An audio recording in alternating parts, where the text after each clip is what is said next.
Il y a une autre visite qui a lieu dans la visite, on va peut-être se croiser. On va commencer par la salle de travail. Je travaille avec des amas. Aujourd'hui, besoin aussi.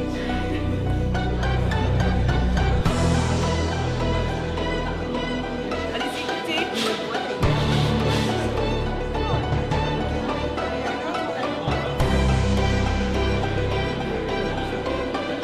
Alors quel est l'objet de ce dimanche avec les producteurs?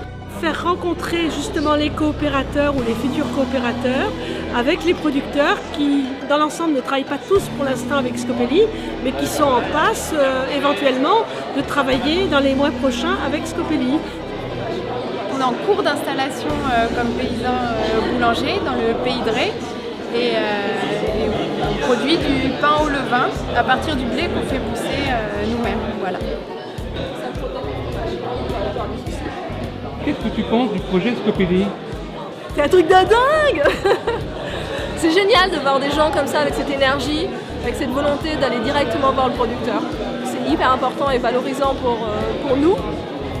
C'est très intéressant parce que du coup ça fait participer tout le monde et puis c'est vrai qu'il faut un peu casser la façon qu'on fait nos courses, qu'on a trop l'habitude de pousser le chariot au supermarché et c'est des mauvaises habitudes.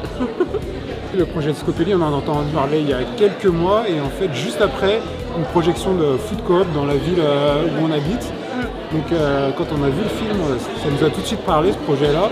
Le projet nous intéresse, puisqu'on avait déjà eu l'occasion de discuter avec la Louve à Paris, un peu comme ça qu'on a découvert ce genre de coopérative.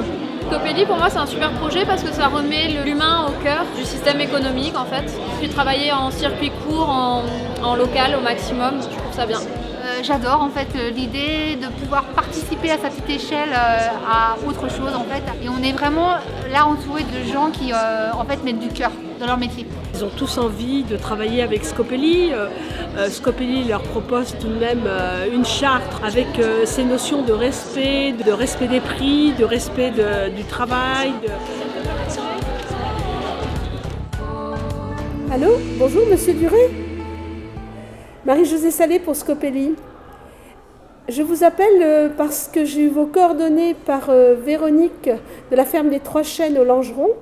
Elle m'a donc dit que vous comptiez vous installer, élever des brebis et donc transformer le lait en fromage. Dans un premier temps, nous allons vous rendre visite, que vous présenter la charte de Scopelli et ses engagements bien sûr.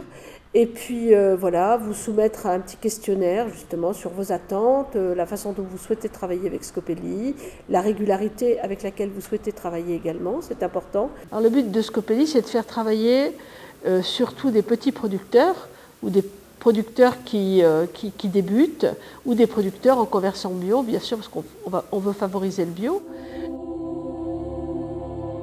Le but, c'est d'expliquer aux producteurs que compte tenu du peu de frais de fonctionnement de Scopelli, qui est une coopérative participative, on pourra lui payer son produit au juste prix et par ailleurs, le consommateur aura lui un produit de bonne qualité payé au juste prix. Voilà, c'est ici que ça se passe.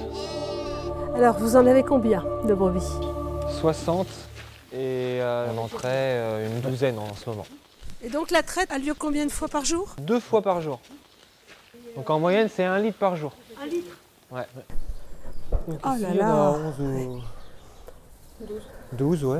Avec leurs agneaux qui sont juste à côté. Ils sont sevrés maintenant. D'accord. qui mangent du foin. Qui sont restés 1 mois avec la brebis. Oui. Et après, on les sépare pour qu'elles nous donnent le lait. Le lait pour faire les fromages. Les fromages. Et autres produits. Et donc, à part le fromage, vous comptez faire quoi? Des yaourts. Oui. Des yaourts. Yaourt, fromage blanc. Plusieurs sortes de fromages. Oui. Ouais, fromage frais.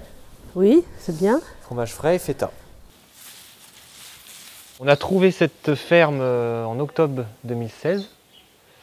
Donc c'était le hangar à reprendre avec des terres. Il n'y avait rien du tout.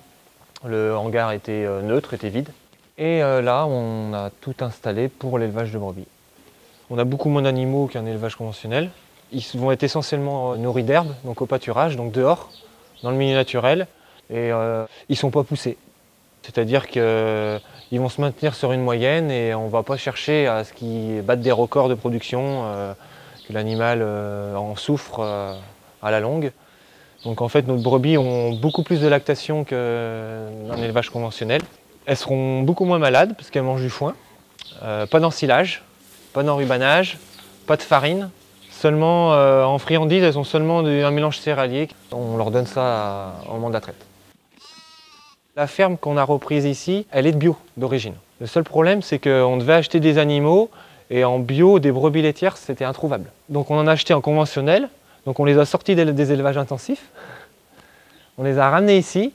Et là, elles vont attendre 6 mois pour passer bio. Leurs agneaux seront bio après et le cycle sera pris et ça sera OK. Mais pour l'instant, les animaux sont en conversion. Par contre, la terre, elle est bio. Il n'y a que les animaux qui sont en transition. Là. Ils changent de famille. Donc au niveau écologie, c'est 100% bon. Et puis après, on a un produit derrière qui est de qualité. Donc Scopely qui correspond parfaitement à nos attentes en vente. Vente directe, directement au consommateur. Et le consommateur sait exactement d'où ça vient. Et ils peuvent même venir voir la ferme s'il a vraiment des questions précises. Il n'y a aucun souci, on n'a rien à cacher. Après un premier contact, au cours duquel on va recueillir des informations d'ordre général, principalement. Le groupe Relations Fournisseurs va vérifier que l'ensemble des valeurs et des critères retenus par Scopely sont respectés. Le caractère bio ou en conversion des produits, le caractère local, c'est-à-dire dans un rayon approximatif de 200 km autour de l'agglomération nantaise, et enfin que la distribution se fait soit en vente directe ou avec un seul intermédiaire, c'est-à-dire en circuit court. Sur cette carte, on a représenté l'implantation des fournisseurs aujourd'hui, quelques-uns. Donc on voit qu'il y a quand même une grosse concentration ici sur la Loire-Atlantique et autour de Nantes.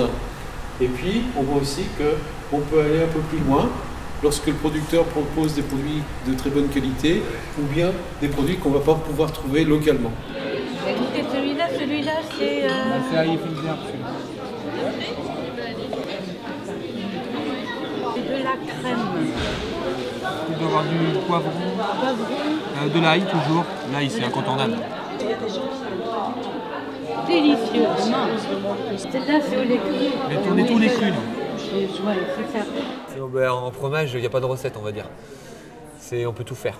Donc nous, on a su une recette de formation et puis après, on ajuste avec l'expérience les petites astuces, les petites particularités, en fonction du lait qu'on a, en fonction de ce qu'on donne à manger, en fonction de la ferme où elle se trouve, en fonction de plein de choses. Et alors c'est intéressant de rencontrer des consommateurs, des clients, oui, des consommateurs qui vous donnent leur avis ou... Ben oui, parce qu'on a le retour.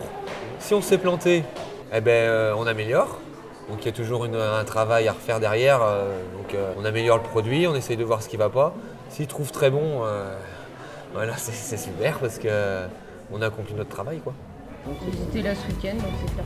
Vous avez tous eu l'occasion de les goûter, les fromages? Ils sont exceptionnels, c'est vrai qu'ils sont très bons. Donc je voudrais savoir si, suite à tous les éléments que je vous ai donnés, nous allons valider ou non le fait que Romain et Lolita puissent vendre leur fromage chez Scopely. On veut qu'on en ait vu. Qui est d'accord pour acheter ce fromage de brebis?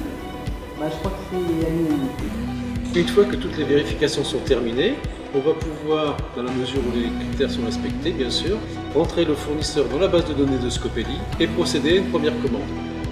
Ce produit sera réapprovisionné s'il est adopté par le coopérateur en termes de goût, de qualité et de prix, bien sûr. Nous, on a besoin aussi de choses un peu dans la durée et on considère, mais c'est un choix dès l'installation, il y a 10 ans lorsqu'on s'est installé, de travailler directement avec les consommateurs pour des raisons de prix parce qu'on pense que c'est moins cher. Et donc Scopely, pour nous, c'est une corde supplémentaire à notre arc dans cet objectif-là. L'objectif étant de toucher le maximum de gens à proximité. Voilà. C'est un projet qui donne beaucoup de joie à nos vies, dans un monde tout de même qu'on trouve assez déshumanisé. Voilà. On trouve un peu d'humanité à Scopely.